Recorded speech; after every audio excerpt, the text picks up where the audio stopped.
नमस्कार दोस्तों, मैं प्रशांत कुमार ध्रुवी अधिवक्ता। मेरे साथ मेरे साथी अधिवक्ता श्री कृष्णा द्विवेदी जी। हम जिला न्यायालय कोरबा से में वकालत करते हैं और आपको वकालत की बारीकियों की जानकारी देंगे आज। और हम ये बताना चाहते हैं आपको कि जो नए प्रवेश करने वाले अधिवक्ता हैं, वकालत के क्षेत्र में उनको जमने में समय लगता है, लेकिन एक भी मुझे आप ऐसा व्यवसाय बता दो जो आप प्रारंभ करते हो और तुरंत ही आपको उसमें इनकम प्राप्त होना चालू हो जाता है। अन्य व्यवसाय में आप प्रारंभ करते हो, अपना इनकम लगाते हो और उसके बाद आप प्रचार प्रसार करते हो, उससे आप ग्राहक आना प्रारंभ होते हैं। हमारा व्यवसाय पूर्णतः योग्यता पर आधारित है। जैसे आप आओगे, वकालत की बारीकियां सीखोगे, उस आधार पे आपको काम आना चालू हो जाएंगे। और इसके लिए आपको बस एक काम करना है कि आप जितना ज़्यादा से ज़्यादा समय वकालत में दो और उनकी बारीकियां सीखो। हाँ, ये है कि आप शुरू में कुछ इनकम प्राप्त करने के लिए छोटे छोटे काम जैसे जाति, आमदनी, निवास वगैरह का काम जो है, जन्म प्रमाण पत्र वगैरह भी कर सकते हो। इससे आपकी आर्थिक कुछ मदद हो जाएगी। और ज़्यादातर जो आते हैं वकालत के क्षेत्र में, उनके ऊपर अपने परिवार की भी जिम्मेदारी होती है, इसलिए वे वकालत का कार्य ज़्यादा दिनों तक नहीं कर पाते। लेकिन मैं बताना चाहूँगा, वकालत का व्यवसाय है धीरज का व्यवसाय। आपने अगर वकालत करने की ठानी है तो आपको धैर्य रखना पड़ेगा। और जब तक आप वकालत सीख नहीं जाते तब तक आपको वकालत में डटे रहने की हिम्मत रखनी पड़ेगी। जब आप सरस्वती जी को प्रसन्न करोगे तभी आपके पास लक्ष्मी आएगी। यह वकालत का मूल उद्देश्य है। अब मैं आपको यह बताना चाहूँगा कि अगर आप जाति प्रमाण पत्र बनाते हो तो उसके लिए आपको 5वीं, 8वीं, 10वीं, 12वीं के मार्कशीट की आवश्यकता पड़ती है, उसकी जिसका आप जाति प्रमाण पत्र बनवा रहे हैं। इसके साथ मिसल लगता है अनुसूचित जाति जनजाति के व्यक्तियों के जाति प्रमाण पत्र के लिए 1984 के पूर्व का। और दाखिल खारिज लगता है, दाखिल खारिज प्रमाण पत्र। मिसल आप कहाँ से प्राप्त करोगे? मिसल आप प्राप्त करोगे कलेक्ट्रेट से। वहाँ एक नगर शाखा होती है, वहाँ से आप मिसल प्राप्त कर सकते हैं।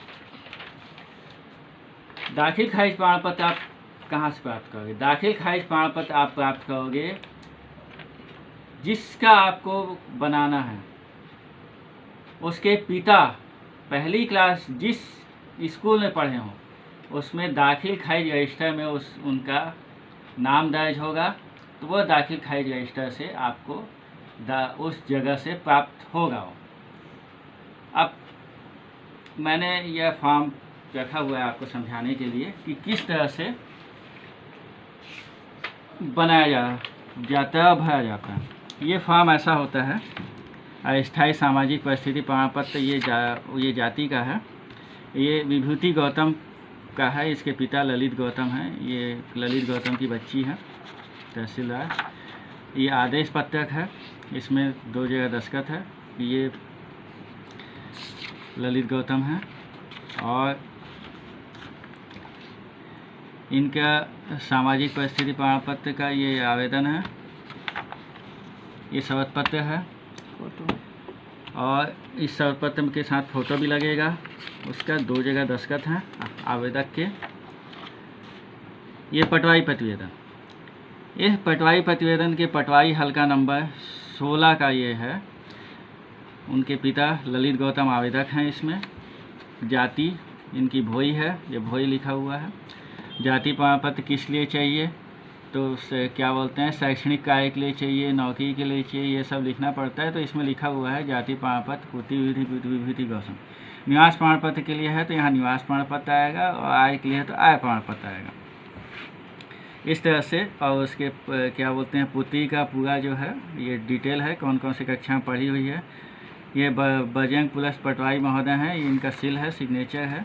और इन्होंने ये सब डॉक्यूमेंट देख के, ये जो डॉक्यूमेंट हमने लगाया हुआ है, ये सारे डॉक्यूमेंट देख के उन्होंने उसकी जांच पड़ताल करके इसको दस्तखत किया हुआ है। उन्होंने ये वंश वृक्ष बना के दिया हुआ है। ये वंश वृक्ष आवेदक का है, जो 1984 के पूर्व का इसमें विवरण होना चाहिए। अगर 1985 के पूर्व आवेदक के पिता का जन्म नहीं है तो उनके किसी रिश्तेदार का वो होना चाहिए, इसमें इस वंश वृक्ष में अटैचमेंट होना चाहिए। ये दाखिल खारिज प्रमाण पत्र इस तरह का बना के आपको दिया जाएगा स्कूल से, और ये दाखिल खारिज का रजिस्टर का में जो दर्ज है उसकी एक कॉपी आपको प्रदान की जाएगी। और ये सारे जो है डॉक्यूमेंट हैं जो आपको लगाना है इसमें। और इस सारे को भर के इसमें बहुत ही आसान है। इन सभी में आपको ये है, बस ये आवेदन जाति का लगा हुआ है, इसमें निवास का अलग आवेदन लगेगा और आमदनी का अलग आवेदन लगेगा। इस तरह से बस आवेदन चेंज होगा, बाकी पूरा फॉर्मेट यही है। और ये नहीं लगेगा, बाकी ऑर्डर शीट भी वही रहेगा और सारी चीज़ें वही रहेंगी। ये सब को लेके आप लोक सेवा केंद्र में जाओगे, और लोक सेवा केंद्र में जाके इसका स्कैनिंग होगा। स्कैनिंग एक एक जो ओरिजिनल डॉक्यूमेंट है सब या तो उन लोग लोक सेवा केंद्र वाले आपका ये मूल आवेदन रख लेंगे, और बाकी को ओरिजिनल डॉक्यूमेंट आपको वापस कर देंगे। इस तरह से उसके बाद आपके पास मैसेज आएगा आवेदन प्रस्तुति का, और जब बन जाएगा तो बनने का मैसेज आएगा, उसका आप उसी लोक सेवा केंद्र में जाके प्राप्त कर सकते हो। इसी तरह से जन्म प्रमाण पत्र भी एक बनाया जाता है। जन्म प्रमाण पत्र नगर निगम से बनता है, और नगर निगम जहाँ बच्चा पैदा होता है उस डॉक्टर के पास से वो रिकॉर्ड नगर निगम चला जाता है। उस नगर निगम से आप फॉर्म भर के उसको प्राप्त कर सकते हो, और वहाँ पे के लोक सेवा केंद्र से आप उसको ले सकते हो। वो ज़्यादा लंबा वो लेंदी प्रोसीजर नहीं है। अब इसमें एक जाति में एक EWS प्रमाण पत्र बनता है, जिसके संबंध में मेरे साथी अधिवक्ता श्री कृष्णा द्विवेदी जी आपको विस्तार से बताएंगे। धन्यवाद प्रशांत भैया। हमारे वरिष्ठ और साथी अधिवक्ता श्री प्रशांत भैया ने पूर्व में आपको जाति, आमदनी, निवास के बारे से विधिवत रूप से जानकारी दी। उक्त संबंध में जैसा मेरी एक इच्छा है कि मैं अपने साथी अधिवक्ताओं को EWS प्रमाण पत्र के बारे से बताऊं। पूर्व में हमारे संयुक्त रूप से जो यूट्यूब चैनल में एक जानकारी प्राप्त हुई थी, कुछ आंशिक रूप से हमने आपको प्रस्तुतिकरण दिया था, उसका एक डिटेल में हम आपको अभी जानकारी के रूप में दे रहे हैं। वर्तमान में जो आर्थिक रूप से कमज़ोर सवर्ण वर्ग हैं, जिनका जाति प्रमाण पत्र नहीं बनता, उनको सामान्य वर्ग के उसमें क्राइटेरिया में लाया गया है। उसमें आपको 10% आरक्षण माननीय देश के प्रधानमंत्री जी ने, हमारे नरेंद्र मोदी जी ने अभी उनको EWS प्रमाण पत्र के माध्यम से उसका लाभ लेने के संबंध में निर्देश दिया गया है। ये भी आपको तहसील स्तर में ही होगा। प्रतिवर्ष जो आमदनी आपकी होगी, उस आमदनी प्रमाण पत्र के आधार पर EWS प्रमाण पत्र जारी होता है। EWS प्रमाण पत्र केवल आर्थिक रूप से कमज़ोर सवर्ण लोगों के लिए है। यह केंद्र सरकार की एक नई महत्वाकांक्षी योजना है, जिसमें वर्तमान में आप जितने भी केंद्र की भर्तियां हैं, राज्य की भर्तियां हैं, उसमें इसका सीधा लाभ ले सकते हैं। इसके संबंध में हमारे अधिवक्ता साथी जो प्रारूप है उसको संबंधित तहसील में तहसीलदार महोदय के द्वारा, सक्षम प्राधिकारी के द्वारा यह प्रमाण पत्र जारी किया जाता है।